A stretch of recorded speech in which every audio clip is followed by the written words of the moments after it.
GDP,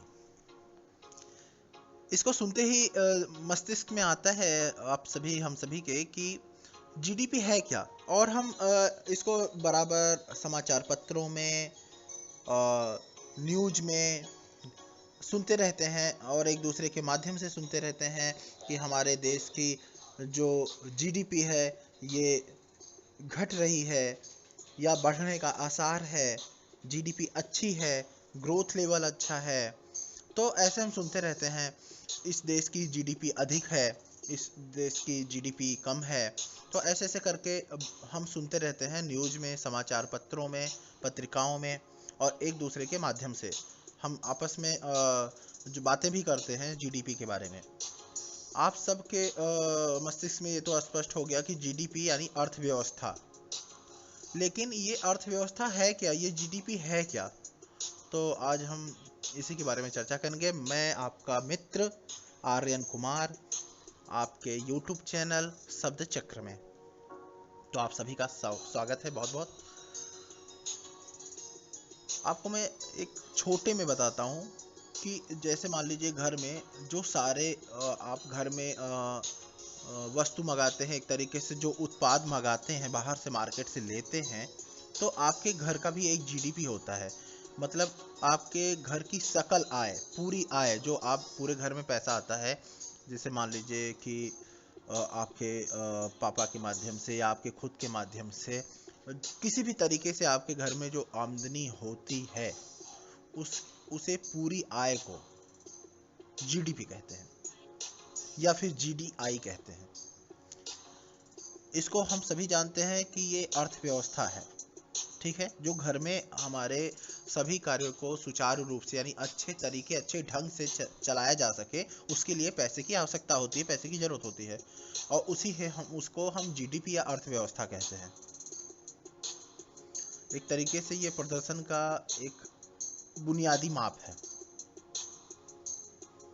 अब अगर हम राष्ट्र के ऊपर बात करें तो ये बाजार के मूल्य पे चलता है। मतलब कि जैसे कि अभी हम क्या है, मैंने आपको बताया कि घर में कोई उत्पाद आता है, जैसे आप घर में उपयोगी चीज़ें मंगाते हैं, बाहर से उपयोगी वस्तुएं मंगाते हैं, ठीक इसी प्रकार जब हम नेशनल इंटरनेशनल स्तर पर जाते हैं, बात करते हैं, तो वह मूल्य पूरे मार्केट को लेके जो होता है उसी को जीडीपी कहते हैं। एक तरीके से अर्थव्यवस्था, पूरे देश की अर्थव्यवस्था को जीडीपी कहते हैं, और इसका मापन किया जाता है विश्व स्तर पर। और इसकी अवधि जो होती है ये 365 दिन की होती है। जो इसका मूल्यतः एक जीडीपी का ग्रोथ लेवल निकाला जाता है, ये 365 दिन के एक तरीके से टाइम ड्यूरेशन में निकाला जाता है। जो अवधि होती है समय की, ये 365 दिन की होती है। इसके अंतर्गत जितने भी उद्योग हैं, जितने भी उत्पाद हैं, जितने भी सेवाएं हैं, कितनी आय हुई है, कितना व्यय हुआ है, ये सारी चीज़ों को मिला के ये जीडीपी हमारा तय किया जाता है कि हमारे देश की जीडीपी कितनी है। या हमारे देश की नहीं, अन्य देश की, मतलब दूसरे देश की भी, ये सारी चीज़ें इसको मिला के, इसमें उत्पाद पे सब्सिडी देना, सारी चीज़ें, मतलब अन्य अन्य बहुत सी चीज़ें आती हैं इसके अंतर्गत। तो इसके ऊपर निर्धारित किया जाता है जीडीपी। इसमें उपभोग किया गया, क्या संकलन किया गया, क्या निवेश किया गया, सरकारी खर्च क्या है, निर्यात क्या है, आयात क्या है, जीडीपी सब मिला के इसी पे निर्भर होता है, यानी हमारे देश की अर्थव्यवस्था, जो कि इसका अवधि काल आपको मैंने पहले ही बता दिया, 365 दिन है। अब इसमें अगर आप देखें तो सभी देश की जीडीपी अप एंड डाउन चलती रहती है, यानी कि कभी उठती है और कभी डाउन होती है, ठीक है, कभी अप होती है, कभी डाउन होती है। अब जैसे कि आप सभी जानते हैं कि अगर विश्व स्तर पर देखा जाए तो जीडीपी सबसे अधिक किसी का है, तो वह देश कौन सा है? यूएसए, यानी कि यूनाइटेड स्टेट ऑफ अमेरिका। अगर हम पिछले वर्ष की बात करें, 2019 की यूनाइटेड स्टेट की जीडीपी के बारे में, तो हमारे आंकड़ों के हिसाब से $2,14,39,453 का 2019 में जीडीपी था अमेरिका का। और चाइना का 2019 में देखा जाए तो 1,41,40,41,163 ये जीडीपी था 2019 में चाइना का।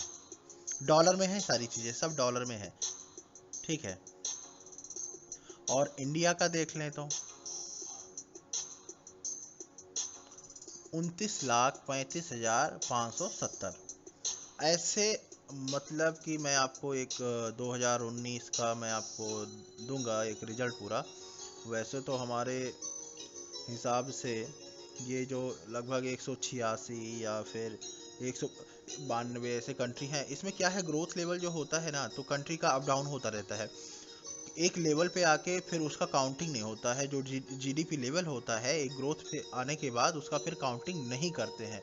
जैसे कि 2019 में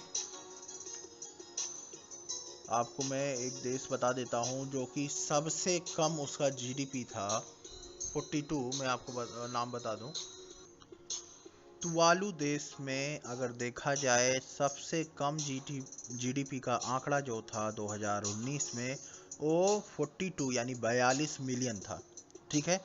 तो एक लेवल पे ग्रोथ आने के बाद जो रुक जाता है, उसके बाद कंट्री को काउंट नहीं करते हैं। लेकिन यही तुवालू देश अगर 2017 में देखा जाए तो इसका 38 यानी 38 जो है जीडीपी था मिलियन डॉलर में। तो इस प्रकार एक जीडीपी को आकलन किया जाता है, जो कि एक तरीके से उस देश की मतलब सभी प्रकार से आय को संकलित किया जाता है, वो चाहे निर्यात के रूप में हो या आयात के रूप में हो, यानी कि खर्च किया गया हो या फिर संचय किया गया हो। ये सारी चीज़ को मिला के पूरे देश में, मतलब किसी भी प्रकार से लेन देन करते हैं, किसी भी प्रकार से हम चाहे वस्तुओं का या फिर पैसों का लेन देन करते हैं या उसको एक्सचेंज करते हैं, सारी चीज़ों को मिलाकर उसका आकलन किया जाता है। उसके बाद फिर जीडीपी को निर्धारित किया जाता है, जिसकी अवधि 365 दिन होती है मित्रों। तो ये जीडीपी क्या है, मैंने इसके बारे में थोड़ा सा आपको बताया है। और अगर मन में कोई प्रश्न है तो आप निसंकोच कमेंट में तो लिख ही सकते हैं। या आपको पता है कि किस देश की जीडीपी 2020 में सबसे अधिक है? मैं तो अमेरिका बता रहा हूँ। अगर आप अमेरिका का आकलन प्रस्तुत करना चाहते हैं, और भारत का अभी 1% और जीडीपी डाउन होने वाला है 2020 में, तो मैंने आपको बता दिया। अभी आपका बताने का समय है। आप क्या करते हैं कमेंट बॉक्स में आप मुझे बता सकते हैं। वीडियो देखने और सुनने के लिए आपको बहुत बहुत धन्यवाद। नमस्कार।